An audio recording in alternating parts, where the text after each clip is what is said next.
যেদিকে চোখ যায় বিস্তীর্ণ মাঠ জুড়ে ছোট বড় ঘাসের ক্ষেত।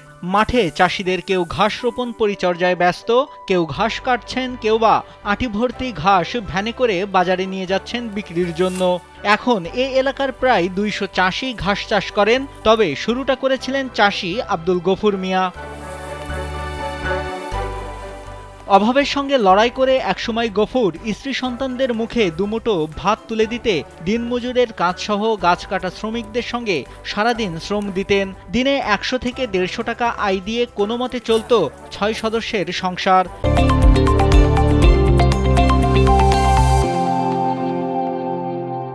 পরে উপজেলা প্রাণী সম্পদ কার্যালয় থেকে নেপিয়ার জাতের ঘাসের চারা সংগ্রহ করে বসতভিটার ৫% জমিতে লাগান।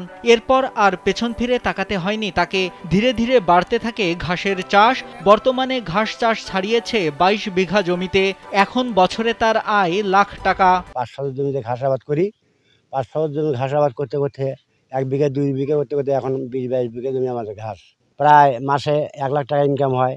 খরচ বাদ দিলেও ৩০-৩৫ হাজার টাকা আমার থাকে। এখন আমাদের দিনকাল ভালো চলতেছে। কারো দেনা দফা করা লাগে না, ধার দেনা করা লাগে না। আমরা সুখে সংসার করতে পারছি। অভাবের সংসারে এখন এসেছে সচ্ছলতা। ছেলে মেয়েদের পড়ালেখা করান গফুর। এখন সবাইকে নিয়ে ভালো সময় কাটছে বলে জানান গফুরের স্ত্রী। আগে আঙ্গরে মনে করেন অভাব ছিল, ঘাসের আবাদ করে আঙ্গরে একটু সংসারটা ভালো চলতেছে মোটামুটি। সব কিছু চলাফেরা করে আমরা খাইতে পারতাছি, পোলাপানের শিক্ষিত করছি। গফুরের দেখাদেখি অনেকেই ঘাস চাষ করে নিজেদের ভাগ্যের চাকা ঘুরিয়েছে। এখন ঘাস বিক্রি করে তাদের সংসার চলছে। আগে ধান শাকসবজি চাষ করলেও লাভজনক হওয়ায় সবাই ঘাস চাষে ঝুঁকেছে। এদিকে শ্রমিকেরা ঘাসের পরিচর্যা করেই দিনপ্রতি ৫০০ টাকা পায়। তা দিয়েই চলে তাদের সংসার। আমাদের এখানে প্রচুর পরিমাণে ঘাসটা আবাদ হয়। এখানে চাষ আমরা করে থাকি, ঘাস বেচে আমরা লাভবান। হ্যাঁ, এই জন্য আমাদের এখানে ঘাস হিসাবে এই জায়গাটা পরিচিত। ঘাসের জন্য এখানে বিখ্যাত। আমি আব্দুল গফুর স্যার জমিতে কাজ করি, ঘাস চাষি। আমি সেই জমিতে কাজ করি, সেই কাজ করে আমার সংসার চলে। গফুর ভাই কোথায় যেন ট্রেনিং দিছে, ট্রেনিং দিয়ে আসে ঘাস নিয়ে এসছে। ঘাস নিয়ে এসে উনি লাভবান হয়েছে। আগে অভাব ছিল, ওরা এখন লাভবান হয়েছে। ওর দেখা দেখে এখন সবাই এই ঘাস চাষ করে লাভবান হয়েছে। গাইবান্ধার পলাশবাড়ী উপজেলার সদর থেকে ৩ কিলোমিটার পশ্চিমে কিশোরগাড়ি ইউনিয়নের সুলতানপুর বড়াইপাড়া গ্রাম। বর্তমানে গ্রামটিকে সবাই ঘাসের গ্রাম নামে চেনে। এখানকার সবাই কম বেশি ঘাস চাষে জড়িত।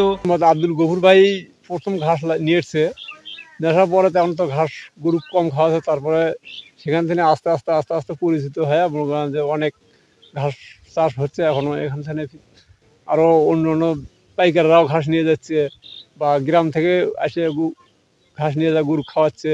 ঘাস চাষ সম্প্রসারণে এলাকার কৃষকদের প্রশিক্ষণ দেয়া সহ সার্বিক সহযোগিতা করা হচ্ছে বলে জানান উপজেলা প্রাণী সম্পদ কর্মকর্তা হারুনুর রশিদ। প্রশিক্ষণ দিচ্ছি এবং হাতে কলমে আমাদের যেহেতু একটা প্লট আছে, সেখানে ঘাসের জাতের সাথে পরিচিতি এবং ঘাস চাষের ক্ষেত্রে কাটিং কিভাবে করতে হবে, কতটুকু দূরত্বে দিতে হবে, প্রতি রোতে কয়টা কাটিং থাকবে, কাটিংটা কত ডিগ্রি অ্যাঙ্গেলে রাখতে হবে, এগুলো আমরা হাতে কলমে তাদেরকে প্রশিক্ষণ দিয়ে থাকি। নেপিয়ার ঘাস চাষ করে দিনমজুর থেকে লাখপতি বনে গেছেন আব্দুল গফুর। পেয়েছেন রাষ্ট্রীয় পুরস্কারও। এই চাষির দেখানো পথে হেঁটে গ্রামের ২ শতাধিক কৃষক নিজেদের ভাগ্যের চাকা ঘুরিয়েছেন। এখন তারাও অনেকে লাখপতি। নাইমুল হাসিব, কালবেলা।